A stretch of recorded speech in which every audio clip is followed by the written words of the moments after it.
வணக்கம். என்னோட பேர் டாக்டர் பிரேம் அலெக்ஸ் லாரன்ஸ். நான் ஒரு வேர்பதிய ஸ்பெஷலிஸ்ட், அதாவது இம்ப்ளான்டாலஜிஸ்ட்னு சொல்லுவோம். அதாவது இம்ப்ளான்ட்ஸ்ன்னு ஃபஸ்ட்டு சொன்ன உடனே நிறைய பேர் சொல்கிற ஒரே விஷயம் ஸ்க்ரூவா, ஐயோ எனக்கு பயமாக இருக்குது அப்படின்றது. ஸ்க்ரூன்றது அது ஒரு ரொம்ப கொலோக்கியலான ஒரு term, to be frank. Implants அதை பார்க்குறதுக்கு உங்களுக்கு ஸ்க்ரூ மாதிரி இருந்தாலும் அது டோட்டலாகவே டிஃப்ரெண்ட்டான ஒரு கான்செப்டில் தான் ஒர்க் ஆகுது. ஏன்னா இந்த ப்ராடக்ட் பார்த்தீங்கன்னா it is made up of sterile titanium. So இந்த ஸ்டெரைல் டைட்டேனியம் நம்ம எலும்புக்குள்ளால் வச்சோன்னா எலும்பு அதோட சேர்ந்து ஒட்டிக்கிறது தான் இந்த ப்ராசஸோட ஒரு நமக்கு இது வழியாக தான் நம்ம பல்லு நம்ம கொடுக்குறது. ரொம்ப காலங்காலமாக இப்போ ஆல்மோஸ்ட் பார்த்தீங்கன்னா 70 வருஷமாக இந்த இம்ப்ளான்ட் ட்ரீட்மெண்ட் இருக்குது. 98% ஆல்மோஸ்ட் சக்ஸஸ் ரேட் இதுக்கு இருக்குது. ஸோ இதை நிறைய பேர் பயம் அப்படின்னு சொன்ன உடனே நான் சொல்கிறது என்னென்னா, நாங்கள் கீ ஹோல் சர்ஜரின்னு சொல்லுவோம். நீங்கள் நிறைய கேள்விப்பட்டிருப்பீங்க கீ ஹோல் சர்ஜரி அப்படின்றது. அது உடம்புல மற்ற பகுதிகளுக்கான ஒரு ட்ரீட்மெண்ட் மட்டும் கிடையாது.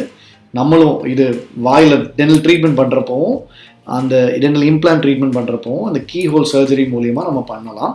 அது எப்படி பண்ணியிருக்கேன்றது ஒரு ஒரு ரொம்ப சிம்பிளான ப்ராசஸ். உங்களுக்கு பல்லு இல்லைன்னா ஒரு சின்ன ஒரு ஓட்டை மட்டும் போட்டு அது வழியாக நம்ம அந்த இம்ப்ளான்ட்டை நம்ம இது பண்ணி உடனே கூட பல்லு கொடுக்கறதுக்குள்ள ஒரு இது இருக்குது. அதோட ஒரு எக்ஸாம்பிள் தான் நான் ஃபாலோயிங் கேஸ் நான் உங்களுக்கு காட்டலான் இருக்கேன். ஸோ ஜஸ்ட் அந்த கேஸை பாருங்கள்.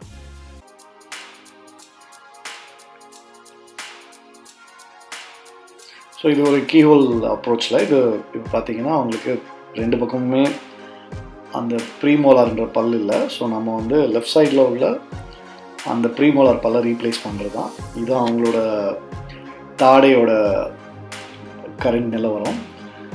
இது அந்த ஸ்பேஸ் வேர் நம்ம பல்லு பிளேஸ் பண்ணுறோன்றது. ஸோ இதுக்கு நம்ம சிம்பிளாக யூஸ் பண்ணுறது பார்த்திங்கன்னா ஒரு டிஷ்யூ பஞ்சுன்னு சொல்லுவோம். இந்த டிஷ்யூ பஞ்ச் ஃபஸ்ட்டு அந்த டிஷ்யூ பஞ்சை வச்சு அந்த போனில் ஒரு ஆக்சஸ் எடுப்போம். போனில் ஆக்சஸ் எடுத்துகிட்டு ஒரு மினிமல் ஒரு ஆஸ்டியோட்டமின்னு ஒன்று சொல்லுவோம். அதாவது அந்த கீஹோல் வழியாக ஒரே ஒரு அந்த இம்ப்ளான்ட்டுக்கான ட்ரில்லை நம்ம அது வழியாக செலுத்துகிறோம். அதை சீக்வென்ஷியலாக இன்லார்ஜ் பண்ணுவோம். ஸ்ட்ரெயிட்டாக எடுத்த உடனே கடைசி ட்ரில்லுக்கு நம்ம போக மாட்டோம். சீக்வென்ஷியலாக, அதாவது சீக்வென்ஷியல்னு என்ன மீன் பண்ணுறேன்னா, ஃபர்ஸ்ட் ட்ரில்லு அது கொஞ்சம் சின்ன டயமீட்டர் இருக்கும், செகண்ட் ட்ரில், தேர்ட் ட்ரில் அப்படின்ற மாதிரி முறையில் நம்ம போவோம். இது அந்த இம்ப்ளான்ட் அவங்களுக்கு நம்ம பிளேஸ் பண்ண இம்ப்ளான்ட். அந்த இம்ப்ளான்ட்டை நம்ம பிளேஸ் பண்ணிகிட்ருக்கோம். பிளேஸ் பண்ணி அது யூஸ்வலாக பார்த்திங்கன்னா நாங்கள் யூஸ் பண்ணுறதுல அதை ஃபாஸ்டன் பண்ணிவிட்டு இம்ப்ளான்ட் ஸ்லிப் ஆகாமல் இருக்கிறதுக்காக ஒரு எக்ஸ்ட்ரா டிவைஸ் யூஸ் பண்ணுவோம், ஒரு இன்ஸ்ட்ருமெண்ட் யூஸ் பண்ணுவோம். அதுக்கப்புறம் பார்த்திங்கன்னா இதுதான் டார்க் ராட்செட்னு சொல்லுவோம். இதை வச்சு நம்ம அந்த இம்ப்ளான்ட்டை உள்ளே செலுத்துகிறோம். அது தேவையான அளவுக்கு உள்ளே போனதும் அந்த ஸ்டெபிலிட்டி சொல்லுவோம். அந்த இம்ப்ளான்ட் எவ்வளோ தூரம் ஸ்டேபிளாக இருக்கோ அதை பேஸ் பண்ணி தான் பல் எவ்வளோ நாளில் கொடுக்குறோம் அப்படின்றது.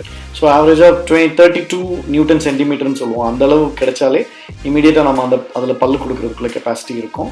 ஸோ இது ஒரு 15 நிமிஷத்தில் பிளேஸ் பண்ண இம்ப்ளான்ட் அவ்வளோ ஸ்ட்ரெயிட்டாக அவ்வளோ பர்ஃபெக்டாக இருக்கும். அதை விட நீங்கள் நம்ப முடியாது, இமீடியட்டாக நான் ஒரு ஃபோட்டோ எடுத்துப்பேன். அந்த ஃபோட்டோவில் பாருங்கள், ஒரு பிளட் இருக்காது, ஒன்றுமே இருக்காது, ஒரு சின்ன ஹோல் போட்டு அதில் பண்ணுறது தான் இந்த கீ ஹோல் சர்ஜரி.